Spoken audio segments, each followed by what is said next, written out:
Hello everyone, this is GodzillaWolf1 and I'm back with another of my Power of the Primes Deluxe Class Terracon reviews with Blot, who is the last of the Limbots, and in case you couldn't tell by the order, I've been basically doing them in order of my favorite, of least favorite to most favorite, so Blot is my favorite Limbot of this set. And overall, I've really enjoyed the Terracon set so far. I've had it for a while now, and it's just one of my favorite Transformer sets I've had, because I just love the Terracons. But anyway, let's get right into it, starting with his card. I'm not showing the packages on these to save time, because the packages has the same exact graphic here, which I really like this picture of Blot. He looks really cool. Again, I find it weird Ripper Snapper was the only one that was in robot mode in his picture, which is weird. And he is Alpha Trion Blot, gains knowledge to cure his persistent bad hygiene, which, other than the fact he's merged with Alpha Trion, is essentially probably the most fitting of those card descriptors, because Blot is a character known for having very bad hygiene, so that actually fits him. Anyway, here's his monster mode, which is a thing. Like, there's not really a lot of information on what he is supposed to be. I do like the silver paint there. Most sources basically say he's a troll or an ogre. A trollger. Maybe. Nice little details there on his arms, which I do like.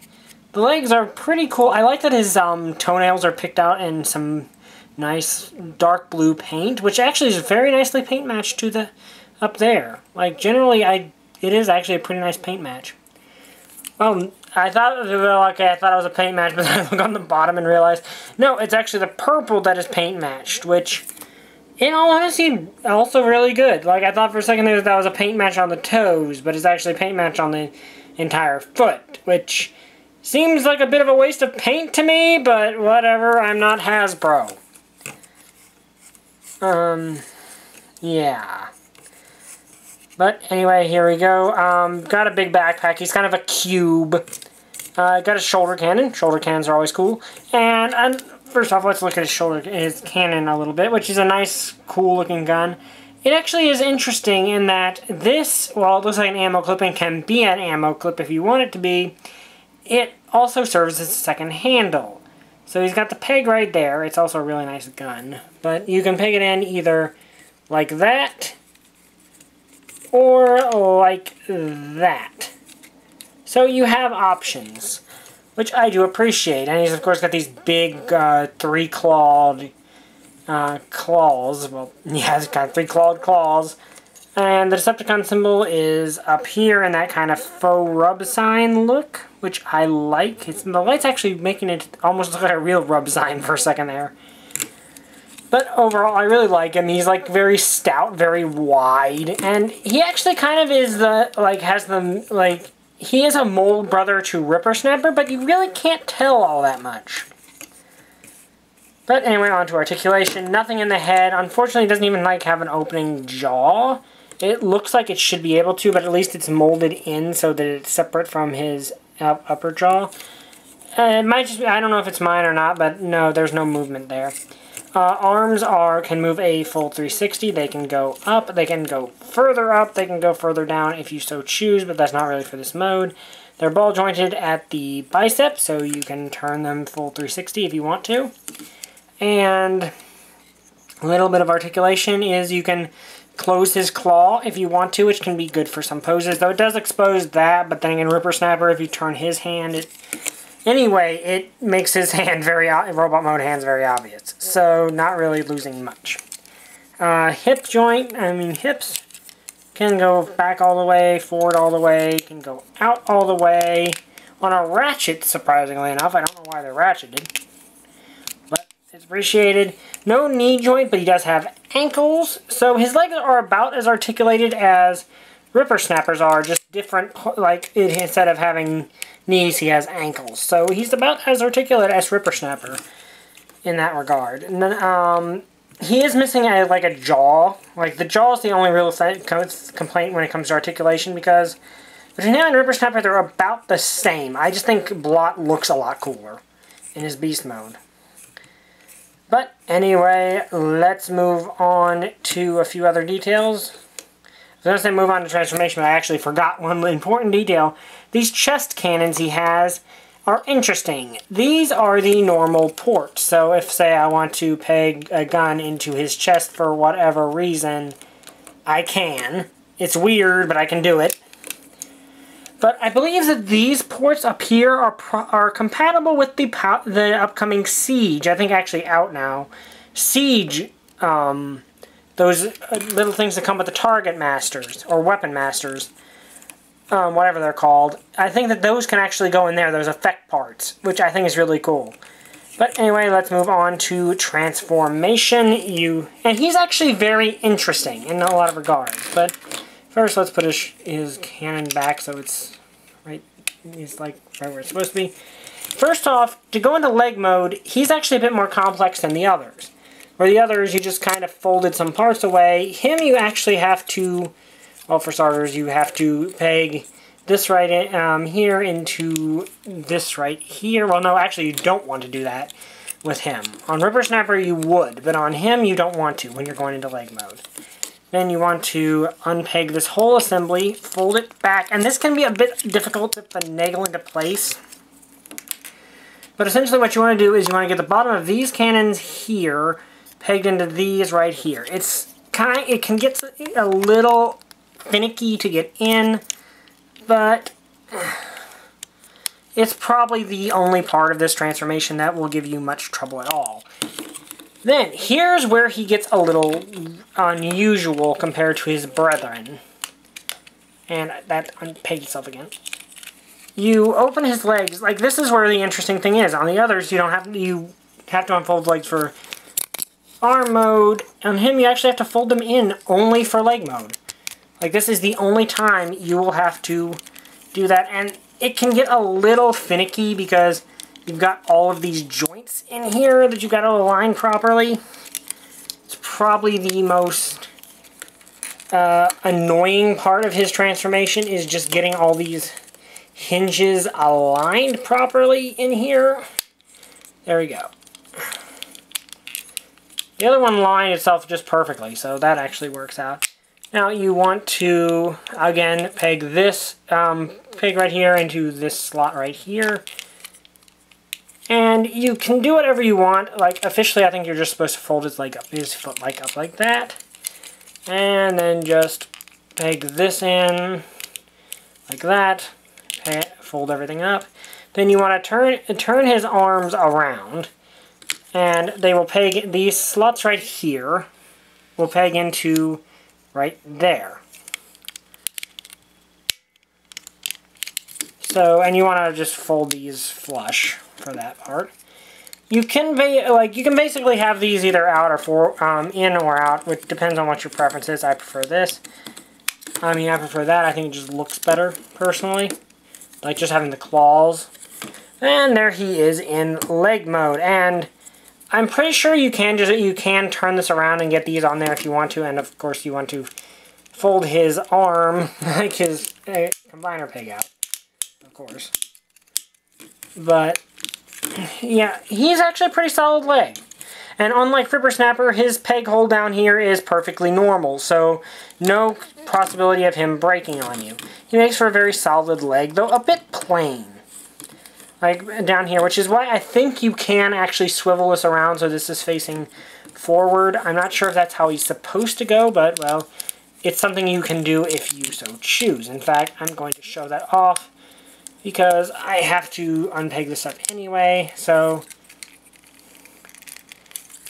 Okay, so you can do it. He can do it. Just know that he's not necessarily meant to, but you can, and I think it looks a little bit better like that.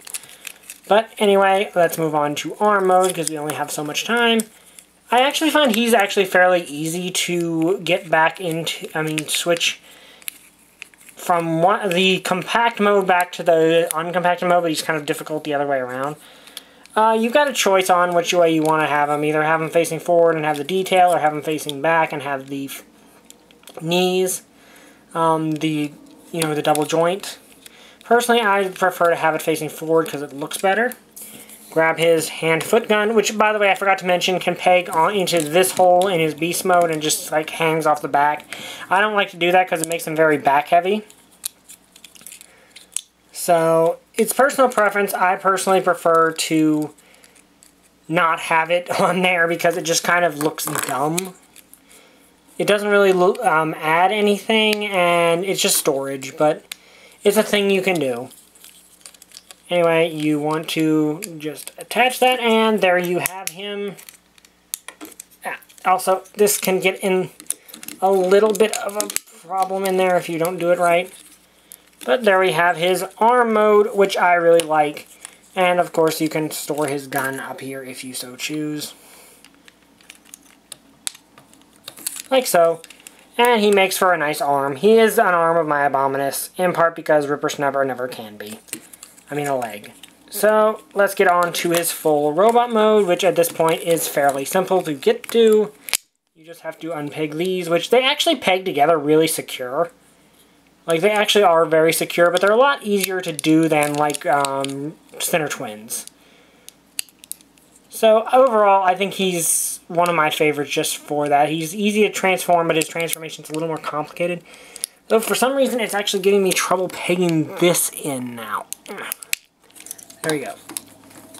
And then you just unpeg his arms, swap them around, and here's the really cool part. I really do like this part. You take his thumb claw and flip it around, and it fills in that and gives him Wolverine claws. I really like that touch. That is a really cool touch. And let's get everything lined back up here, because it's a little bit him undone. Bring up the camera and fold up the head. And here we have Blot in robot mode, and I really like Blot's look. He looked very brutish, like just that head. Look at the head, like the head especially. Like his head is a very brutish looking head. He definitely looks like he is not a happy camper and he's going to smash you. So I appreciate that. He does look very nice. He also has the same blocky head as the others, which G1 accurate, the G1 toy was very block-headed because that was the connection joint. At least I remember it being, but you can keep, you can keep his gun back here. But one nice touch is, thanks to these being like they are, if you want to, you can have it pegged up here as a shoulder cannon, which I find a really nice touch. And for now, that's how, until I get to articulation, that's how it's going to be. But anyway, let's move on to articulation. The arms are exactly the same. They have not changed. Head is on a ball joint, so he can move forward. He can look up that far. Can't really look down all that much. He can look down a little bit, though. Really, the only new piece of articulation in the arms is you can bring his hand in like that. Not sure how advantageous that is. He now has a waist joint, fully unobstructed, can move full 360. Hips, unobstructed, can do a full split, though this one seems to be catching on something. I don't know what it is, but that's probably not an issue that you'll have to worry about, because it just doesn't seem to be that issue. Mine are a little loose. Like my hips are a little bit loose, but not nearly as loose as Cutthroat's knees. Hips, has a thigh swivel, goes full 360, no issue. Has a 90-degree knee, and he is molded to a natural A stance, so he can get off a lot of really cool poses. Especially with the claws. And he is actually a really nice figure. I really do like him. He's my favorite of the Limbots for this set. Of course, you can, take the gun out of there, and you can mount it in his hand, either like that, with the quote-unquote ammo clip, or on the side and have that ammo clip sticking off the side. Your choice. I personally prefer to just leave it up here as the shoulder cannon, because I think it looks better. And, of course, you have the Prime Armor, which, as per usual, as with Rippersnapper, actually, you can fold that down, peg it in, and it actually, I think he wears it better simply because he's meant to be this brooding, bulkish character. Well, not brooding, but, I meant hulking, brutish character. So, it actually kind of works for him a little better. And of course, if you want to, and of course this also fits in Blot, you can just have it as a big bashing weapon in his hand. So, yeah, he's actually a really good figure. Like, has a good waist joint, has a good hip joints. Oh, mine are loose, but he has good articulation, looks really cool. He has all of his limb modes are really cool, especially if you kind of fan mode his leg mode a little bit. But yeah, Blot is my favorite. I just like his colors. He has a really cool color scheme. I like the blue, the dark blue, the purple, and the hints of silver and yellow, and a little bit of red. Like, he has a red visor, red eyes in beast mode. I like that feature. But yeah, basically, and one thing is that you can actually move his, like, you can move his arms all the way up there, which I find really cool because there's nothing obstructing them in this mode. That was the only thing I really forgot to mention. But yeah, overall, really cool figure. One gripe I do have is he really doesn't have a place to store his Combiner Fist in this mode, like in his robot mode, but a lot of them don't. Like, I think you're just expected to have I'm trying to get him into a cool pose, but he's suddenly not cooperating with me. There we go. But overall, I really like Blot. Like, if you're going to get one of the Terracon limbs, I'd say get him because he just looks really cool. And generally, I think he's the most characterful of the ones because his head is a lot more, like, I think his head is honestly a lot more detailed than some of the others are. And it gives him a lot more character, which is one reason I do like him. But anyway, this has been Power of the Primes Deluxe Class Blot. Well, my review of him. I highly recommend him, and you can see outside of my camera that it's not supposed to happen. Stop doing that, camera. But in general, I like him. He's probably my favorite of the Limbots. Well, definitely my favorite of the Limbots. And I think he just is a really cool figure. I like especially like that you can have a lot of stuff you can do with his gun. I do like that a lot. I didn't mention it, but I did like it. Also, I think maybe if you really want to, you probably could finagle it down here as sort of a hip cannon, which would also be cool. So, basically, I'm rambling a little bit. Good sculpt, looks good, nice color scheme, very powerful looking. I like how brutish he looks. Very versatile placement for his gun. He also does have Titan Master ports, which, like, he has one on the top of this, on the top of these, and I think that's about it. So you can have some Titan Masters or Prime Masters ride him in vehicle mode. So he's overall a pretty playable figure. I said vehicle mode, didn't I? Oh, and of course you can just take this thing out and have him wield as a gun, but I don't think it fits him all that well. So you got a lot of options with this guy. You got a lot of good sculpting, good articulation. So overall, I say he is a very good figure, and I highly recommend him. I highly recommend all the Terracons. They're a really good set. Of course, I like monsters and have these guys fighting Godzilla, so I might be a little biased in that regard. Anyway, I hope you guys enjoyed this review. Like, comment, and subscribe. I will be doing live streams every Wednesday and Saturday at probably about 5 Eastern Standard Time, p.m. Why would I do it a.m.? I don't know. But work might get in the way a little bit. Anyway, hope you guys enjoyed this video. Like, comment, and subscribe. See you guys next time. Bye! I still don't have a catchphrase.